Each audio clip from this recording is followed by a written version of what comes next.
Welcome to St. Augustine this evening, the Mike Davis Show, and we have a wonderful show for you tonight. We have our youth movement is in here today. We've got our women's movement in here, and me just as the old guy. I'm hanging around, hoping to keep up with these two young people, but it is going to be a really, really fun show. Yep. We don't know what we're going to talk about, but I am going to come down as the arbitrator of the discussion last week on silverback gorillas versus grizzly bears. We got a tie. So you guys tied. As the dad in the room, I'm supposed to break the tie. So I'm going to tell these two children who really would have won that battle. Thank you, sir. I'm going to need some help from those of you that commented last week. Let me know how you think I should come down on this. I might be able to be persuaded. Never. Yeah, probably not. Let's make some money for this fine show. All right. While we're at it, we've given Levi a very difficult read today, and we have the utmost faith that he is going to get it done correctly. All right. Got it. Bozard Ford Lincoln in St. Augustine, their goal is to make sure your time and experience buying a car, a new or used car, is stress-free, fun, and enjoyable. Bozard Ford is a family-owned Ford dealership that has been in business since 1949, and Bozard Ford Lincoln has been the recipient of numerous dealer awards, including being ranked the #1 automotive dealership by Nation Rater. By Dealer Rater. In the nation by Dealer Rater. Man, that was easy for me to say. I completely got this. Also, if you got there, their Quick Lane has got like 1 billion bays. They've got the amazing Ford's Garage with the amazing 904 Jiffy Burger that I think Troy Blevins, Pete Melfi, and Davey came up with. I think they just each picked one ingredient that never should go together, but they do so well. So very, very well. Well, go check them out at Bozard Ford, either online or in person, and go buy a new or used car. I bought my last used car from them. You did. All right, let's get real for a second. Finding a great dentist is like finding the perfect beach spot in St. Augustine. Rare, refreshing, and absolutely worth it. Enter Dr. Stephanie Kinsey and her team at Palencia Dental, where going to the dentist feels more like visiting a spa than sitting in that dreaded chair. Dr. Stephanie isn't your ordinary dentist. She's a community superstar. When she's not transforming smiles at Palencia Dental, she's singing her heart out in the village church choir or volunteering her time as director of dentistry at the Wildflower Clinic, providing dental care for those who need it most. This is someone who doesn't just care about your teeth, she cares about you. Let's talk about the experience at Palencia Dental. From the moment you walk in, you'll wonder if you accidentally booked a luxury retreat. Relaxing atmosphere? Check. State-of-the-art technology? Double check. Check. A dentist who can sing and make you laugh while crafting your perfect smile? Triple check. Check. So why settle for just any dentist when you can have someone who's wildly talented, deeply caring, and 100% committed to your comfort? Visit PalenciaDental.com or call 904-826-4343 to book your appointment today. Palencia Dental, where your smile gets the star treatment it deserves.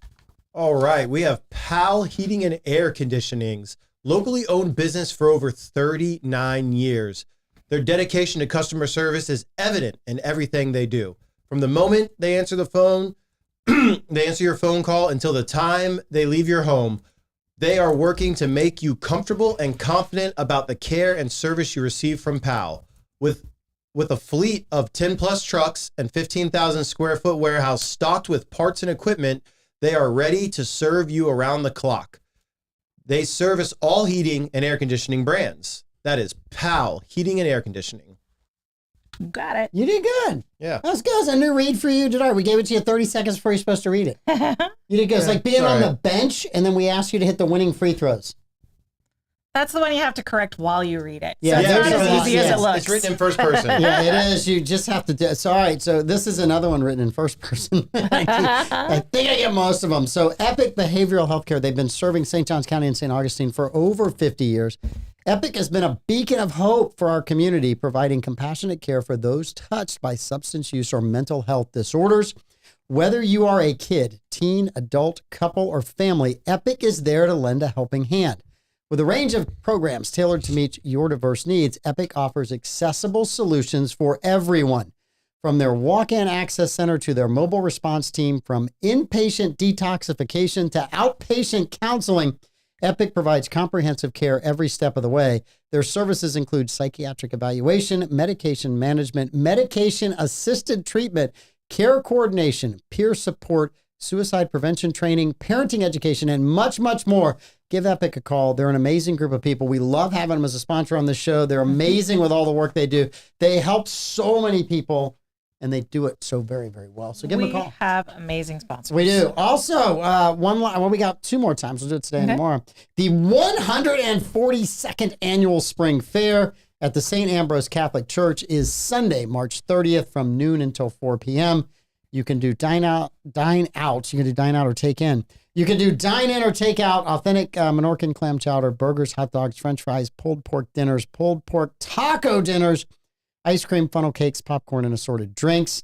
They also have a attic yard sale. I wonder what an attic yard sale looks like. Is it different from a garage sale? We'll find out because I'm going on Saturday. 50-50 drawings, classic cars, reenactors, and a reverse raffle for a $10,000 prize. So go check it out. If it's 142 years old, it's got to be fun. It's got to be fun. Yep. I'm not even halfway there yet. That makes me happy. I'm now happy about something. I'm not even halfway there. Ipso facto. Ipso facto, I'm not that old. You can add Troy Blevins and I together, throw a Levi on there, and I don't think we're that old yet. Hey, I plan to live to be 140, so. Good luck with You're that. working on it. You're working on it. All right, so here last week while I was off having fun surfing, and I do thank both of you because that was kind of a quick trip.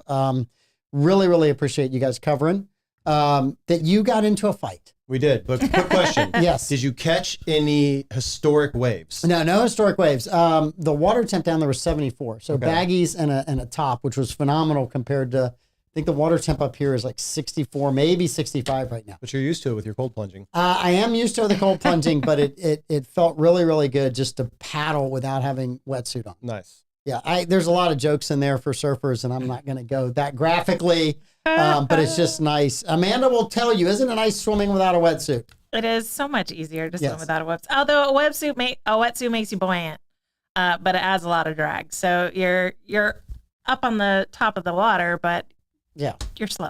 So Wednesday night, the waves were about chest high, semi choppy. There's a little bit of wind out of the southeast, but it was fun because it was the first time being up on waves that were and it's a different beach down there. It is a much steeper beach, and so low tide's key.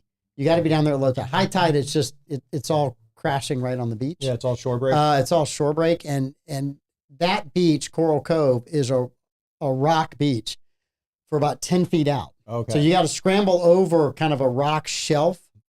And that's always interesting when you're paddling out. Coming in is even more interesting because I got up one time and I saw a big wave coming behind me and I'm like, oh, I'll just skip across this rock. Well, that was the rock with the most algae and on it and slippery, slimy stuff than anything. So I started to go down and I'm like, you can't go down here because then the wave's going to crash me. So I actually backed up, jumped into the wave, and then kind of let the wave pull me over. Nice. So, but then Thursday morning, we missed the tide a little bit. So low tide was about an hour and a half before, or an hour plus before sunrise. So the time you get in the water, you're like 2 hours past.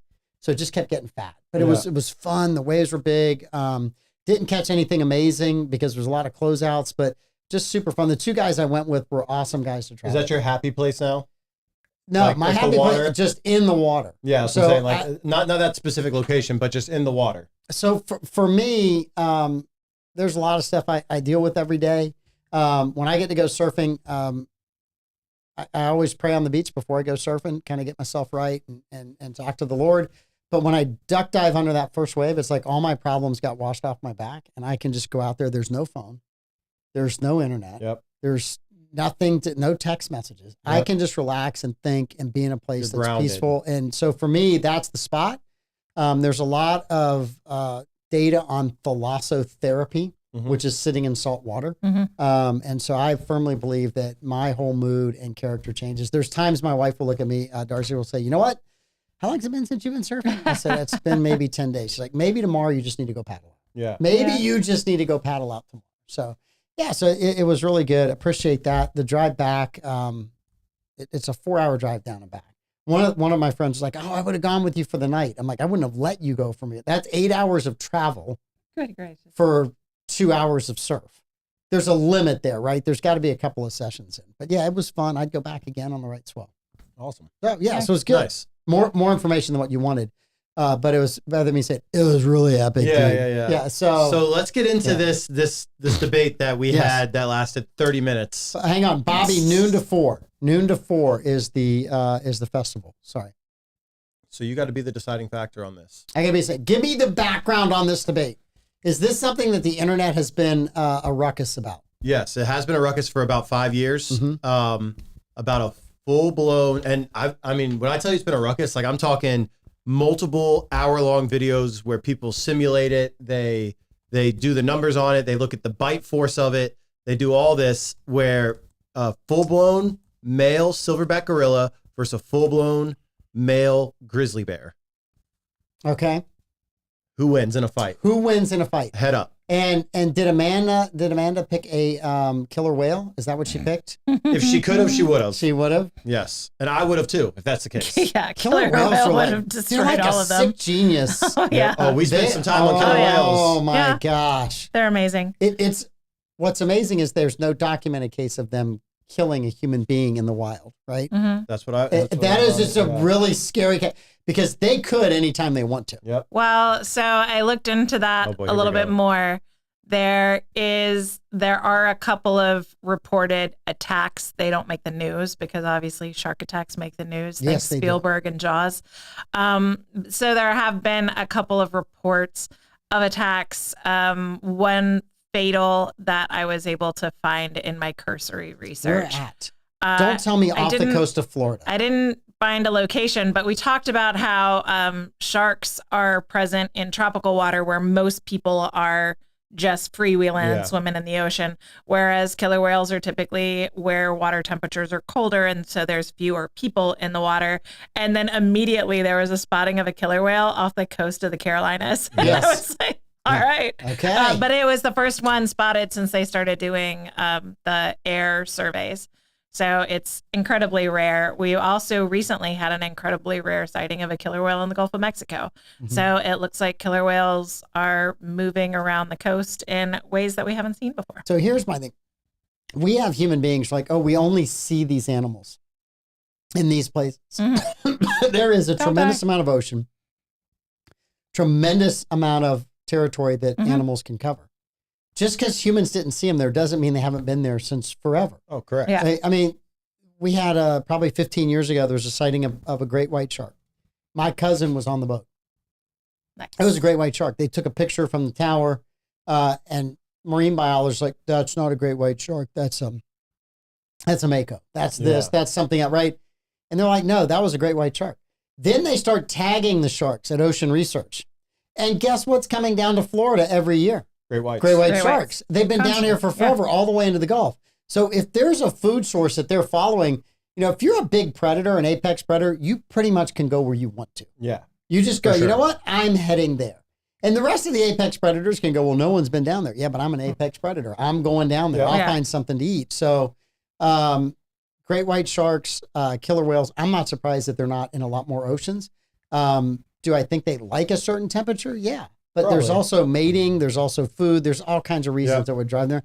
Maybe some of them just said, I don't like the rest of these guys hanging around here and I'm going somewhere else. Yep. Yeah. So anyway, I think there's a lot. I go back to alligators when they were on the endangered species list in Florida. Yep. If you went way back in the swamps and the wood, there were plenty of alligators, right? You wouldn't have gone swimming in there. Now, you could have swum in the St. Johns River, swam in the St. Johns River, but I wouldn't do that today. No. I would definitely not be in the St. Johns River today. Yeah. Well, So- what I heard was part of the reason why alligators were on the endangered species list is because biologists from the north came down in the winter and were like, can't find any alligators. They must be rare, when they're just hanging out in warm water and not walking around when it's cold. Are those the same biologists that are telling us there's no snapper in the ocean right now? Just maybe. Just maybe. Yeah, if you're a fisherman and you're trying to get a grouper, the snapper are killing you right now. Oh, yeah, for sure. They're everywhere. Yeah. Which All right. messes up the balance of the rest of the food chain. Yeah. When you let one part of the food chain get out of whack, it messes the rest of the food chain. Yes. And people forget that we are part of the food chain. Like, we are part of it. People act like we're this alien species that just crashed onto this planet, and then we're the plague. We're the thing that got added unnecessarily. That is not accurate. We are part of the food chain. We have a job to do. Dolphins are the alien That's species. right. They're We the already aliens. established that We last did. episode. Goodbye and thanks for all the fish. So it's funny you say we're the apex predator until we meet another apex predator without a weapon. Yeah. Yeah. At which time we are prey. 100%. Speaking of which, the silverback gorilla and the grizzly count as apex predators, right? Yes, correct. I gotta tell you, as an American, I'm 100% for the grizzly bear. I'm just going on That's America. just because of I'm America. just going on America. That's not on I biology. like it. American I don't animal care what wins. his reasoning is. I like it. I don't care about bite force. I don't care about reach. I don't care about intelligence. I'm going for the American animal. That's a North American That's grizzly, a and I am great- voting for that. Yep.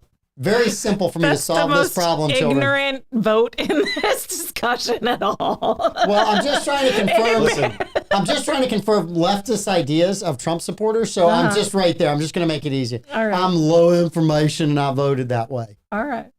Sorry, it wasn't Go your ahead. silverback gorilla, Jane Goodall. That's fine. Yeah. You can be wrong. You're allowed. I'm used to it. the silverback loses 9 out of 10 times. No. Look, I just want to know who the nerd was that took the time to put the battle together. Yeah, I don't know. I have to find it on X, but it's actually really Let's intriguing. see. That kind of reminds me. There was a show that looked at all the different warriors throughout time. Oh, I used to love that show. and put them in battle. They looked at the weapons and who would win in this What battle was it and called? that It was battle. called like Deadliest Warrior. Yes, It Deadliest used to come Warrior. on Spike TV. Yes, Mhm. yeah. And That was I a watched fun a show. few of those, and I was like, I don't know if I'm buying would- this guy winning or that guy winning. It would come on after 1,000 Ways to Die, which was another crazy show. Yeah, for sure. So what was it? There was a saying, and when I watched this show, it constantly came into my mind that God made all men, but Mr. Colt made them equal. I don't get it. Mr. Colt, the guy that invented the Colt revolver, Oh, made them all equal. Gotcha. I love Now working I with get it. young people. Now I get it. I love working with young people. I get to explain things. I didn't want to assume. You know? I love it. Before this show is over, he's going to look at me and go, Boomer, this is how this works. I didn't want to assume. Mr. Colt, yes, supposedly he made everybody equal.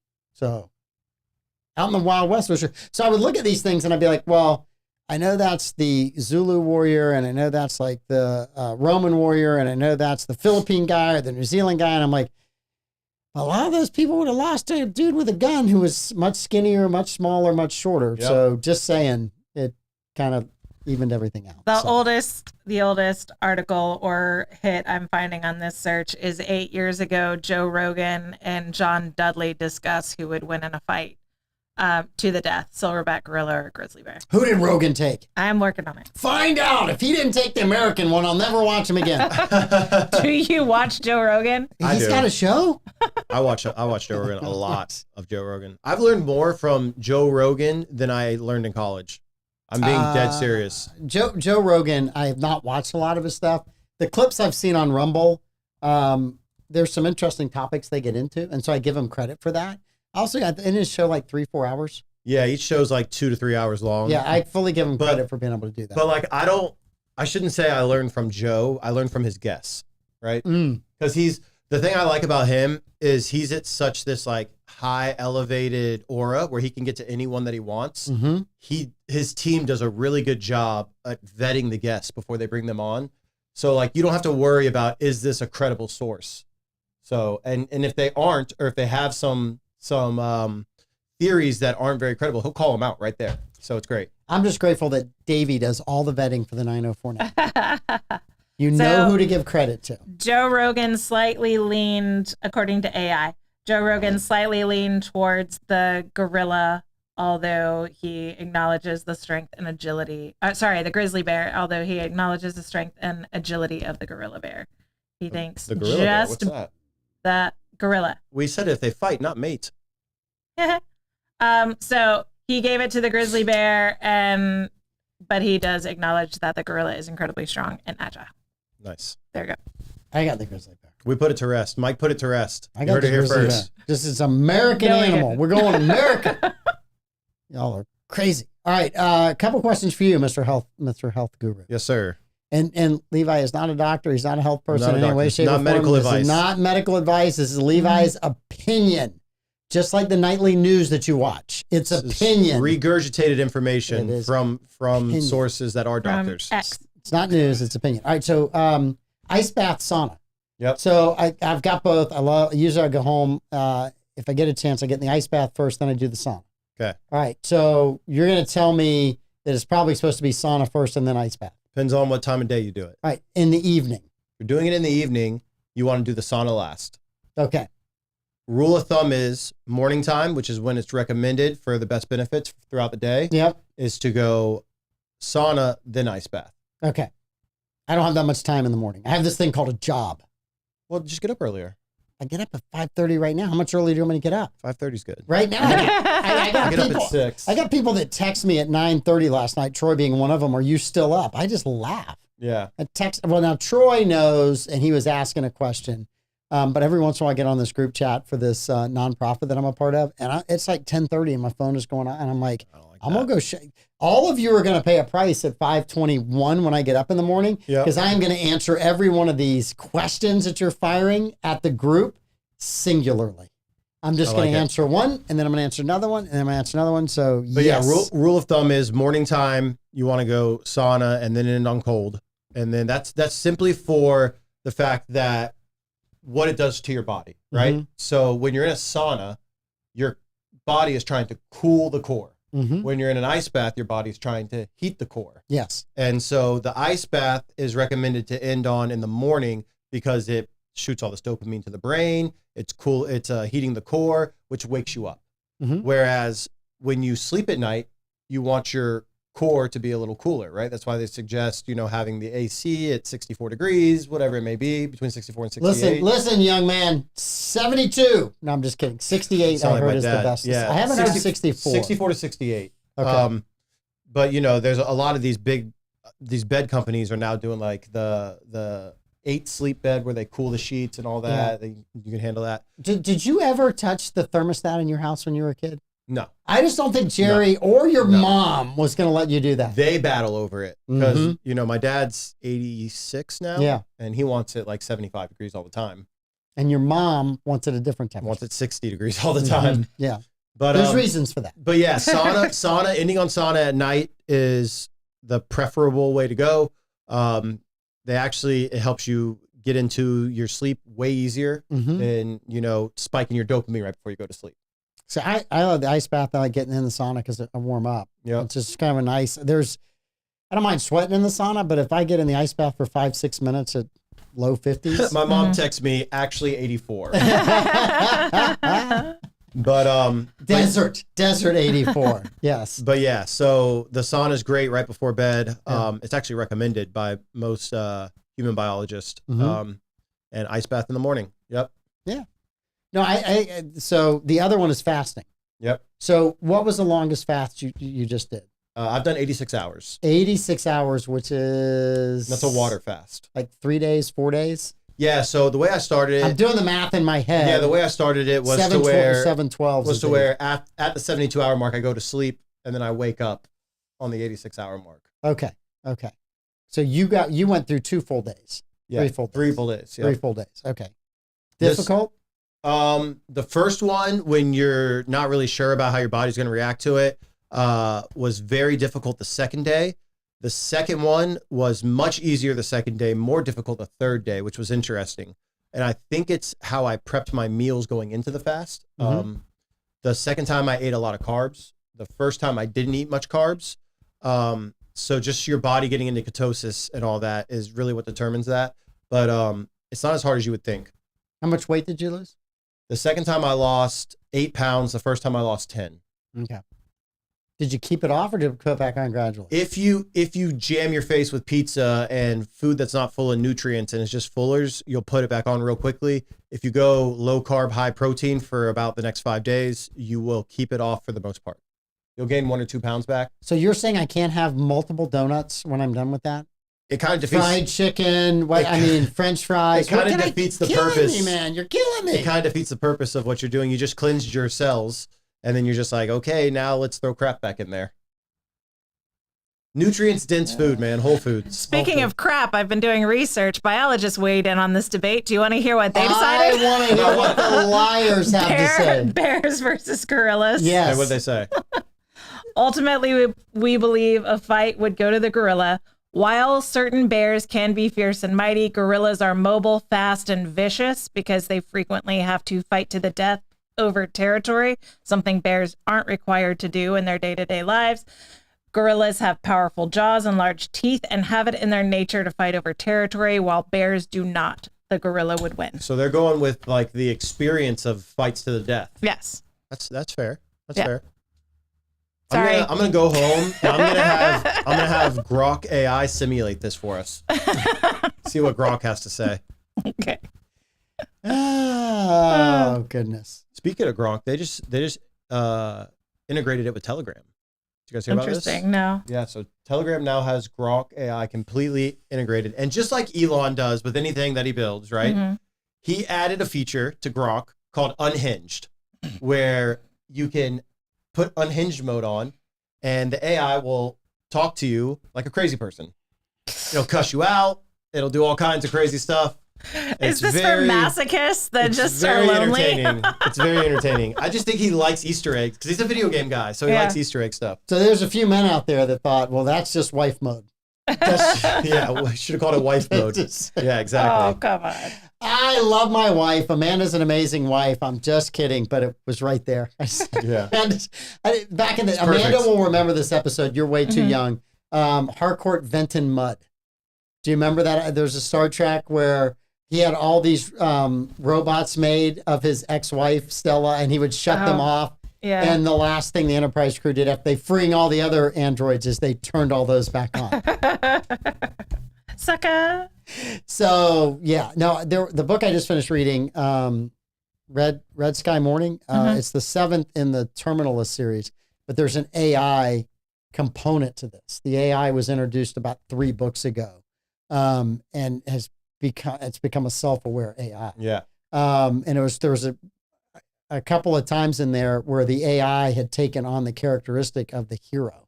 One with some of his deadpan humor, which nobody knew how to take because it was their first time in the military around this AI that could control everything and was control to the point of when the AI found out that the hero was dead, decided to start a nuclear war. Yowza. Because the AI was attached to the human being. Anyway, it was AI scary, man. It ended up good. Everybody was fine. It's a great read. I'm going to tell you, but Dude, so I got something. You see my shirt? I do. I went to the Capybara Cafe today. And how was that? It was an interesting experience. Okay. What did you do? So first off, the story behind the shirt was a couple of friends of ours. When I say ours, Jordan and I, they surprised us for Christmas with tickets to the Capybara Cafe, and they surprised us by giving us 2 matching shirts. Mine has a capybara with UFOs. Hers has a capybara in a 1920 woman's like little hat and everything, like all done up. So Is it the Trad Wife shirt? Just asking. I'm just throwing. Trad wife capybara. I'm just throwing stuff out there. But yeah, I don't know what that means. But anyways, the Capybara Cafe was actually really cool. So I got to interact with 2 juvenile capybaras. And I did the Anne Friends package, so it's like an upgraded package. So then the capybaras are in there. They bring in an armadillo, not one that's from Florida, but like a exotic one. Very cool little thing. It's the number of bands, right? Looked like a Pokemon. Yeah. 2 ferrets that were off the walls. When I say off the walls, I mean literally running off the walls, and then a skunk as well. So it was you were in a room with a skunk. Yes, with the glands in or out, because that's an important thing. It's de-skunked, yeah. Okay. A de-skunked skunk. But yeah. If you get a chance, go check them out. They're on the corner of US 1 and King Street. Everything that they do there, all the money, all the proceeds go to their sanctuary, actually. And so it's a very cool experience. Did you pet all the animals? I did. I held all the animals. You held all the animals. I did. And what's funny is capybaras are very social creatures, right? So their herds range anywhere from... Unlike Pete Melfi. Their herds range anywhere from 40 to 80. Okay? Where are they? Are they South American? They're South American. They're actually invasive to South America, but that's where they where live. do they come from? They don't know it. They don't know. They just know that they're invasive. Yeah, dolphins brought them. And From space. From space and Yeah. dropped them and off. so here's the other thing. They are breeding out of control in Florida because they have no natural predators. Yeah. Their only natural predator in South Florida is anacondas. So they taste so bad only a snake will eat them? Yeah, the American alligators don't touch them, but caimans eat them. What about the invasive boas in the Everglades? Will they take them out? They told us just anacondas, so I'm just Wow, going off what that's they told crazy. us. Because they get pretty big. Yeah, they get to be about the size of like a big pit bull. Like Yeah. they get to be big. A full-grown capybara eats 20 pounds of hay a day. A juvenile eats 2 pounds. Vegetarians. And they just can't, like, I'm not kidding you, for the entire hour we were in there, they did nothing but eat. How can you say they're an invasive species in South America, which is surrounded by ocean? That's just what I was told. Look that up, Amanda. All right. I was told that they were invasive to South America and Florida. Yes. But yeah, no natural predators in Florida. The caimans like them in South America. But they're the most, they're coined the friendliest animal on earth. And so they love like being pet, like being in your lap. And she was telling us when we got there, she said, these are juveniles, they're very food motivated, so we don't see them cuddle as much and get in people's laps. So me being the biggest guy in the room and having the biggest lap, when they brought in the ferrets were frustrating the capybara.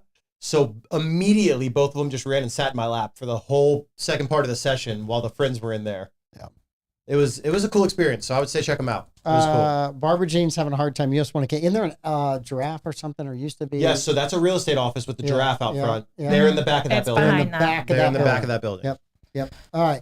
So All right. Here, go ahead, Amanda. So capybaras are native to South America, but they are invasive to areas where they've been introduced, like Florida. So I'm sure there's regions of South America where would they're make sense, yeah. invasive, because I doubt it's the entire continent that they're Right. native to. Usually it's a country or This two. ruins my Probably opinion Brazil. of women when you make sense. I'm so sorry. I'm here to just break down those barriers. Break Mike. down the barriers. No, that actually is an incredibly insightful comment. So, Thanks. well, no, I Every mean, now and we're again. talking about invasive and non-invasive, and you Yeah. figured it all out in about 30 seconds. So Google machine. I think that's pretty smart. So, yeah. Nice. My one encounter with a skunk was not Not friendly. skunk. No, we were on a surf trip, and it was our last morning. So we had one more surf session, and then we had to fly home from Costa Rica. And I'm trying to get a cell signal to my wife. And so I'm walking up this path towards the clubhouse that has internet, so I can connect through the internet Right. to make a phone call. And I hear there's a hedgerow on either side of me that's about rib high, right? And I hear this noise on the right side of it. And all of a sudden I see this beautiful cat backing out of this hedgerow, probably about 5 feet from me. And I look at the stripe on its back, and I said, well, it's rare that you see a cat with that white stripe on the back. And as it got about halfway out, I realized this is a skunk. Yeah. And if this skunk gets mad at me, I'm not going home today. Right. I might not be going home for a week. Right. Right. So I was like, oh, this is so bad. So I quietly hightailed it out of there and no longer made phone calls from that hedgerow. Nice. Yeah, that's Yep, good plan. I was like, this is not going to work ever. But yeah, that's the closest been to a live skunk. That's pretty cool. Yeah. And then bro. every time we go down there, about every third or fourth time, you'll be driving in the roadway and you'll be like, skunk. Because the skunk has sprayed something in that area. Ugh. And you got to put the windows up when you go through there, or you can't get the smell. It's like driving past the alligator farm in the morning in summertime. Yeah. It's I know about exactly what you mean. 70 degrees out or 75 degrees from the night. It's humid. The air's hanging in there. And you go past the area where the alligators lay in that swamp area. Yep. And that smell gets in your car and you just can't get it out of your car. You have to have Yeah. all the windows up when you go by in the morning. Absolutely. It will knock you out. That's crazy. Absolutely. An event's coming up that you were excited about last year, but you couldn't go. It's the second The annual. Florida Man Games? No, you're never going to that one. Bourbon and Barbecue, the second annual Bourbon and Barbecue. This year it's going to be at Asado Life. It's April 3rd. Mm-hmm. It's going to be an intimate evening with Wagyu brisket, a whole hog over an open flame, exquisite side dishes, and some of the most delicious bourbons around. This is being featuring King's Barbecue and Smokin' Spencer's Barbecue. Smokin' Spencer's good. It's amazing. So the Shee family and Asado Life, they're helping to put on this amazing event. It was so much fun last year. There was a 904 Now table. It was really cool. If you can get your tickets, Asado Life, Jimmy Jim and Tim can tell us how to buy tickets. I'm sure details. I've been trying to find them the whole time we've been on the air, and I know there's specific steps you have to do, but this is an amazing event. Definitely go. Yeah. I'm in. April 3rd. Message Sim. Yeah. First recorded in Argentina approximately 9 million years ago. Okay. Crossed the Panamanian land bridge to North America about 3.5 million years Is that my capybara still? Yeah. Oh, nice. Bobby's on this. You guys are awesome. Smartest audience ever. So, so the other big kind of item that's been out there is this signal chat that went on between Pete Hegseth. I think JD Vance was on it. Yep. Rubio might have been on it. Mike Waltz, our very own Mike Waltz from this area. So signal chat, for those of us that don't know what signal chat is, and I know what it is because every spy novel I read, they're using Signal or some other app to communicate with people. Yeah. And they're opening it from their encrypted phone, which they then throw away and buy another one because they only use it like one time. But anyway, Signal app. What is it? It's just an encrypted messaging app. Okay. That's the best way I can put it. So it's better than regular texting. Yep. It's better than WhatsApp. Yep. It's better than Messenger in Facebook. Yeah, it's better than all those. Yeah. And it's still not completely secure, as we can see. Yeah. Well, and government officials, like all of these new members of the administration, Signal was preloaded on their government phones that they were given. So acting like it's so out of pocket for them to use Signal isn't absurd because they didn't choose Signal. The phones that they were given had Signal as the encrypted messaging app for them to use as a default. So here's my take on this, right? Everything that we say on a phone, you ought to figure somebody's listening to it. Everything that you text, you ought to figure somebody's listening to it, right? So if I have something I'm going to say to somebody that thinks a really personal nature, I generally try to go find that person and have that conversation with them, because that way I don't have to worry about somebody hacking that information. When I say that, I mean somebody that's like, hey, you ought not be doing this. You need to straighten up. Amanda, quit doing that. So, yes. Tells me that all the time. But Hillary had no problem using an unsecured server. Yes. And not a single Democrat got upset about that. She was Secretary of State. Joe Biden had a fake email account. Yeah. James Comey had a fake email account. The amount of panties getting tied in a wad by Democrats over this is completely ridiculous.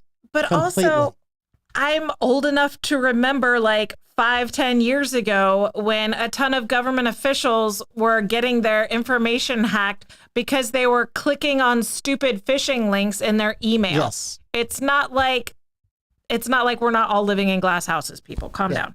Yeah, I looked at that and I thought this was ridiculous. Now, I do think I have my own conspiracy theory. I don't think most of the people in that group chat knew who this reporter was. So I'm almost convinced that somebody in the intelligence community wanted that reporter to know, and somehow he added them in. But according to what I understand from Signal, and I don't have it, or I have it, I don't use it, right? Is that if you're in a group chat and somebody adds a person, it sends a note to everybody in the chat. Do you want to add this number? I'm not sure. And so I can't imagine everybody doing it unless it was preloaded in the group chat, right? So I get group chats from people, and if I don't know who everybody's in the chat, I leave the chat. Yeah. I'm like, I don't know who you are. I don't know who was planning this family reunion or high school reunion a few years ago, but it was several young ladies from somewhere in Atlanta. And I was like, I don't know who you guys are. I hope that you have an amazing time, but please drop me out of this chat. I need to go. Right? Because they were full on like having a housewives conversation with one another. And I'm like, I don't need that. I don't need to be a part of that. I don't want to be a part. You guys, you got me in the wrong chat, and I want out. Well, that's the thing. If this had happened during the Biden administration, this dude would never have gone public. He never would have leaked it. He would have immediately outed himself and been like, hey guys, I'm not supposed to be in this chat, which that's the thing you do if you have integrity. Yeah. They might have known who this reporter is because this is the reporter that promulgated the losers and suckers lie. The Trump lie. That Trump said Normandy. Yes. And listen, this guy's also not a good guy. There's numerous like Trump derangement stories that are completely falsified by all accounts and all reports of Trump's actions that this man has propagated. So he hates Trump. He wants to do anything he can to ruin Trump's reputation and to take down the administration in whatever way he can. So it's just a bummer that he got added to this chat one way or the other. Yeah. I agree with all of that. And I think somebody added him on purpose. Mm-hmm. I would agree with that. 100%. There was a question today in Congress. It was Representative Jimmy Gomez, Democrat California, was asking Tulsi Gabbard and Daniel, or Director Ratcliffe, whether or not Hegseth was drunk while planning the Houthi attack. Now, Tulsi Gabbard just said, I don't have any knowledge of what Secretary Hegseth was doing. Ratcliffe was having none of it. He teed off on this guy. The representative tried to shut him down by yielding his time back. Ratcliffe kept going and just digging at him. So he took his time back. The representative did, and they went back and forth. You can go see it on the internet. To me, despicable. You maybe had a candidate. Maybe. The jokes are everywhere that ran for president that may or may not have been drinking. I don't know. I got nothing with it, but the jokes are everywhere. There's lots of speculation about the last Democrat nominee. But nothing out of the liberal press on that. But it's the same liberal press that knew that Joe Biden was cognitively declining and was not doing his job, could not do his job, and kept their collective mouths shut. But also, I remember when the doctor came out from giving Obama his physical, I think the first or second year of his first term, and reported that the president smoked too much and drank too much, and that he had asked the president to cut back on his alcohol intake and to quit smoking. So that doctor was never seen from again. I don't know what happened to that man, but I watched that dude live on TV explain how the president drinks too much. Nancy Pelosi's famously drunk constantly, but nobody cares. Nobody says she's endangering the country. Kennedy would go get liquored up before going to go do a vote, right? And rape a waitress at dinner. Yeah. So for me, this fake outrage over that is ridiculous. We just have to understand that the Democrats still have majority control of mainstream media. Of course. And that they're going to do anything they can in their power right now to make the current administration look incompetent. Yes. And you have to take that with a grain of salt. Yeah. You have to do your own research. You have to understand that they've been lying to you for years, and they're still going to follow that narrative. All right. So we're gonna do a young person question in a second, but I don't know if you guys also heard Jasmine Crockett, the representative from Texas, made a disparaging remark about Governor Abbott. Yes. She called him Governor Hot Wheels. Okay. So Governor Abbott is in a wheelchair. And so people have gotten upset. I remember the outrage over Donald Trump when they thought he was making, when reporters thought he was making fun of somebody with a handicap. Yes. I don't think Trump was. That's how he spoke a lot of times about a lot of issues, waving his hands. I just don't think he's that insensitive. Maybe he is, maybe he's not. I didn't.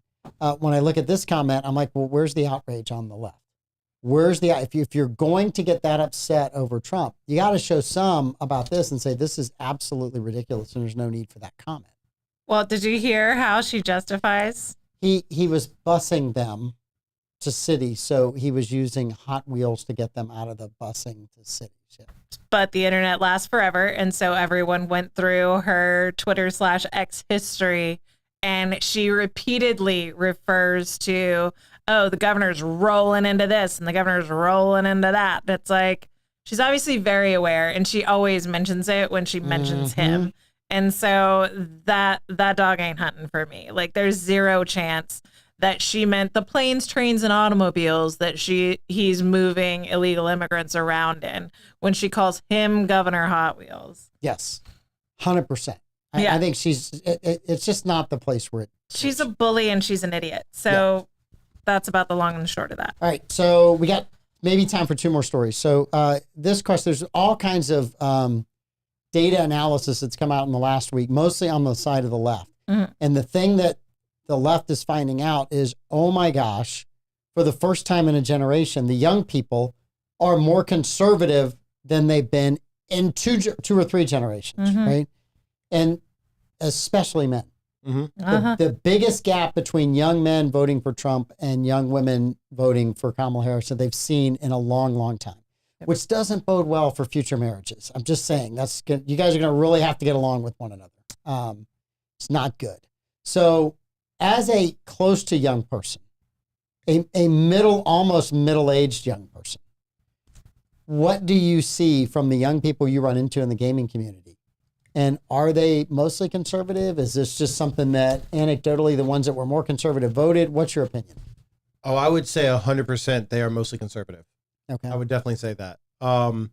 We see, like you said, a majority of the women aren't as conservative as the young men are.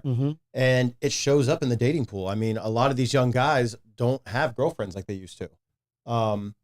Now, I don't know if, listen, there was this kind of off topic, but there was a stat that just recently came out, and it's like 1 in every 4 women between the ages of 18 and 26 has an OnlyFans. So if that big is that 25%? Almost 25%, yeah. That's I can tell crazy. you, my husband was serving tables not even 2 years ago. And the number of waitresses that would talk about their OnlyFans and what they were making on their OnlyFans, it became a very common thing in 2020. And it's only gotten worse. And all these stories you see where it's like, teacher quits her job because she's making blah, blah, blah on OnlyFans. Those are undisclosed ads. That's an ad trying to push people towards, you can make a ton of money on OnlyFans. Absolutely. The average earnings you're making is like $150 a month on OnlyFans. So you are selling your soul and all of your body parts to the internet where it will live forever for $150 to $200 a month. That's not even going to get you a nice purse. So I say that to say about the young people, the vote situation, is that these women are more focused on short-term social media stuff, like scrolling through TikTok, sharing those with their friends, than they are on what's going on in the world. And so I think it's just a lack of attention and maybe even education in the schools on these types of issues. Whereas young men, we're starting to see, they also are looking to make money online, but they're doing it way different than women. They're doing it through creating fitness content. That's a big thing for young men. They're doing it through live streaming, which a lot of the live streaming stuff, people come in your chat and they start asking questions about what are your opinions on this, this, this, and this. And the young men tend to go out and educate themselves on it. So I don't know how we fix it. But I will say that in the online space, especially in the gaming space, young men are more conservative than young women. So here's the thing that scares me about this OnlyFans with the young women, right? Young men can't afford a lot of OnlyFans. No. They're just starting out. So the segment that's looking at young women on OnlyFans has got to be older guys that have money. It's creeps. That have money and the ability to go do that. So I just think the whole, I mean, all three of us want to sit down in about 20 minutes, write a great scary movie. We just do the OnlyFans and people, the OnlyFans killer, right? And just run that out there. It would literally take 15 minutes to write. Yeah. You come up with it and just put that out. But you can't get anyone to produce it because they want people on OnlyFans. You got to give it another 5-10 years before someone will produce it, and then it'll be a documentary. If only we could make the bad guy a Trump supporter, Disney would pick it up. Yeah, 100%. Robert De Niro would play in it. It would be an animated film. America's tough right now for young men. It's probably one of the toughest times that I can remember for young men coming out of school, looking to get into the workforce and stuff, and finding a relationship and being able to afford a home. I mean, all these women, they're on countless podcasts, right? And they all want darn podcasts. We should stop those. They all want them. They all say they'll ask them, what kind of man do you want? I want a man that's over 6 feet tall, 6 feet tall, and 6 figures. Yep. you've just eliminated 99% of the population. Yep. Like, and the internet And is these because women will be like in debt $70,000 because they went to college but didn't finish their degree, or their degree is useless and they're either unemployed or underemployed. And usually they have lots of kids from lots of different men. And the follow-up question is, why would a man that's 6 feet tall making six figures want you? And they don't usually like that question very much. Yeah, and it's because the algorithm tailors your feed to what you watch the most. And they watch the travel videos, they watch the food videos, they watch all those things that they want, and it's all rich men in those videos or travel bloggers as couples that are getting paid by the companies to do it. And that one of the biggest markets on the online right now is growing a travel page, like a faceless travel page, and then selling it. It's one of the biggest markets online right now. I want to be a travel influencer. Travel influencer, faceless travel influencer. I don't want to be a podcaster. I don't want to be a travel influencer. I just want to be me. Right. Yeah, So same. here's the thing that for me is very interesting. Instagram. So I don't spend a ton of time on Instagram. But when I'm surfing or talking about surfing, I get a lot of surfing videos. Right? Been going to Colonial Church for the last few months. I am convinced that my phone is listening to the singing and the music. It knows where I'm at. Right, I have most of my location stuff turned off. I still think it's going. It's tracking. It's tracking me, right? Yeah. So once that became a routine, the feed within my Instagram completely changed. What I began getting was some very positive messages and some very positive things relating to God and the Bible and to relationships. All of that changed from where I was at. Because my phone said, if we want him to engage in Instagram, we have to give him something that he is 100%. going to go see. You don't have to be speculative of if it's listening or it's not. 100%. It's 100% happening. Yes. Yes. Yeah. I mean, you mentioned Evan, and all of a sudden I get all these gaming things coming to my phone. Yeah. I'm not kidding. That's a joke. That hasn't happened. No, it will. Super Evan. It Super will. Evan. All right. So I have one other story. You guys can chime in and comment at any time. But there's a former worker for USAID. She's about my age. I thought it was a young kid writing it until I saw a picture. But she got her dream job working for USAID. And so she wrote an article in Newsweek. It was published on the 24th, so Monday, right? And I'm going to read a bit of this. Like I said, you guys tee off at any time you want to.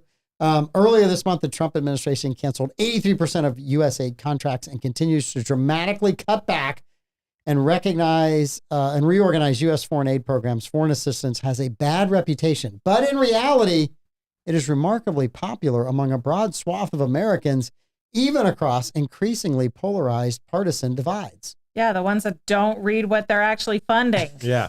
I read that and I thought, this is exactly what I voted against. This is exactly the mindset that I voted against when I voted for Trump. Yep. That's why you made the acronym AID. Yes. Because then people would be like, oh, we want to send aid to people who need help. Absolutely. That's incredibly popular. Okay, now get into the nitty gritty. Go 2 paragraphs down and figure it out. So there's a whole chapter about what aid is. We can skip that, right?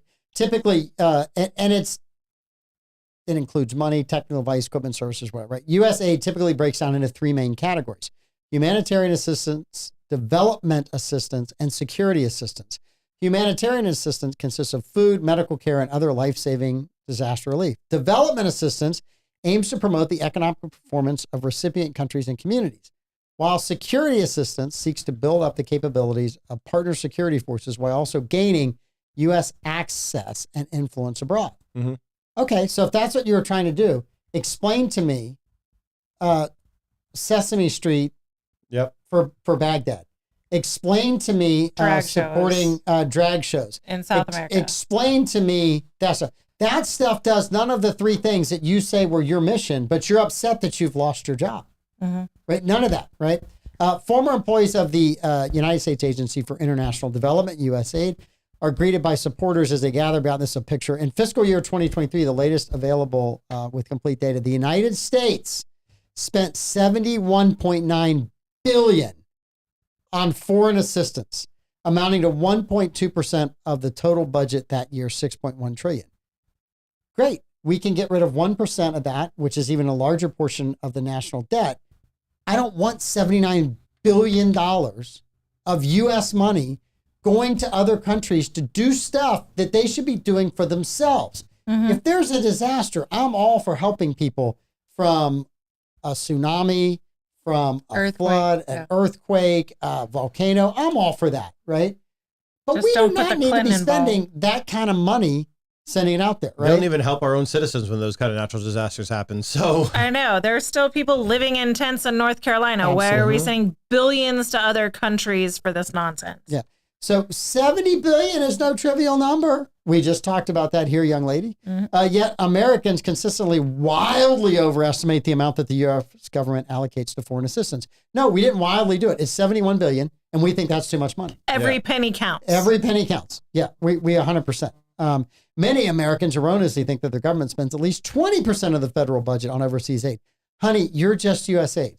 You're not taking into account the amount of money the Defense Department and other departments are sending overseas, right? So no, it's bigger than that.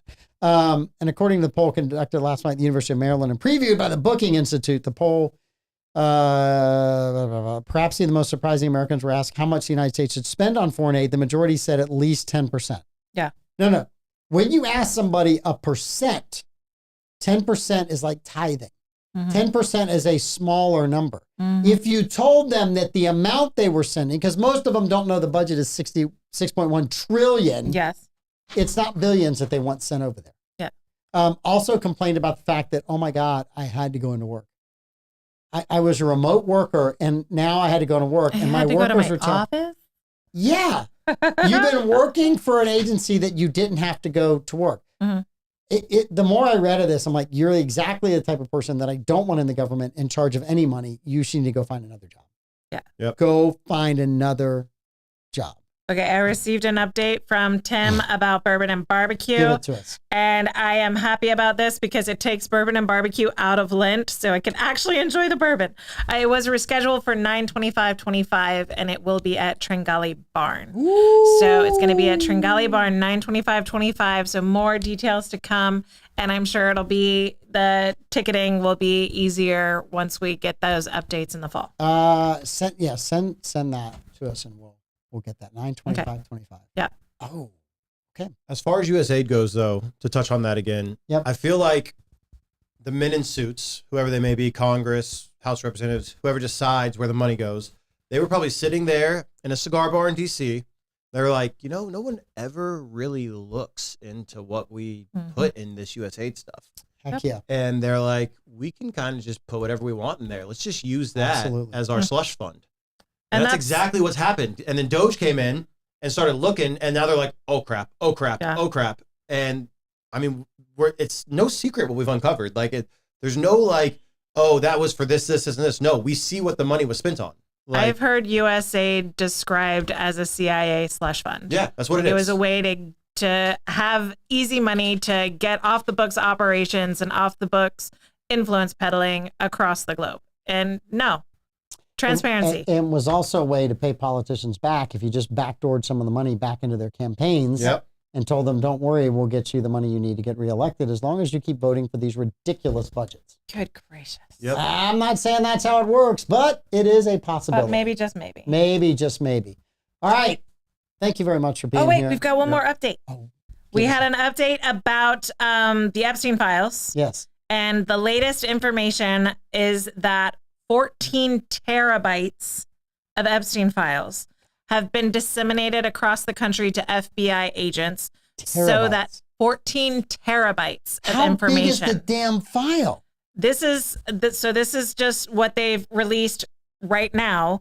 It's being reported that hundreds of new victims have been identified in the 14 terabytes of information, and they are requesting FBI agents to consider whether they will volunteer to go through this information and redact just the victims' names is what they're being told to do.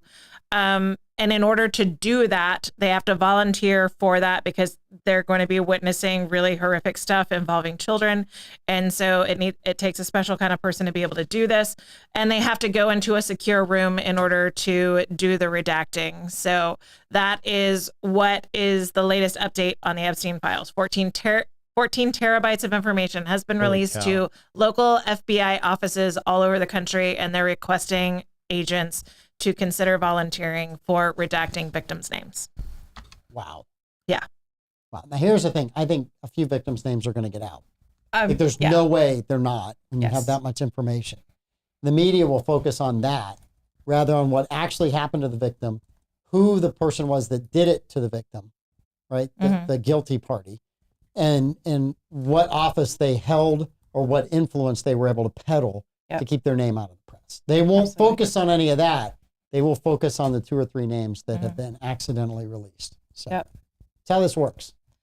Yeah. So, I mean, there's hope that we will have some actual new Epstein information coming out. And I hope we do. And I hope it leads to prosecutions, because as evil as Ghislaine Maxwell is, she's currently sitting in prison, guilty of selling underage victims to 0 people, because no victims were named, no perpetrators were named, no Johns were prosecuted. And so that's what needs to happen. We need to just start arresting the people that victimize these poor women. All I'm saying is that list has to be pretty deep. Women, girls, and boys. Pretty dark. Yeah. And it's got to be pretty big. If they kept it under wraps for this long, it's not a few names. That's just my opinion of it. If there was a few names, they'd have sacrificed them and moved on. Yep. So there's no way this isn't bad when it comes out. Yeah. Like earth-shatteringly bad. Yeah. And I hope that it does. Crack it open. Every bit of it needs to come out. Yeah. You were involved in that activity, you need to be Get gone. out. You need to be gone. You need to be in jail. You need to be under a jail. You need to have your name out there. People need to know who you are. My mom wants me to make sure that I tell everyone that my dad is 84, not 86, and I shouldn't be adding any years at all. She wants to enjoy the time she has left with her dad. Don't rush it away. She does. Don't rush it away. Happy, Mom? Are you happy? Fact check. Dad's 84. We've corrected. You know, that's great. Your mom is still correcting you. Live and in real time. Live and in real time. All right, you guys Don't feel bad. My mom does it in comments all the time. I wish my mom was still here to comment on it. Listen, tomorrow night, we got a great show. We got the Bollocks guys on. We got a couple of really good topic questions. One of them is, which TV show would all of us from the Bollocks fit into? Like, so each character would fit into a different TV show, just drop right in and be right there. So do we vote for each person? We're going to have comments on each person of what show each person would fit into. All right. So that's that. You guys that are frequent listeners, you can kind of think about that, gather and get together. Tune in the morning show tomorrow, the afternoon show. We'll see you guys here tomorrow night. Thank you.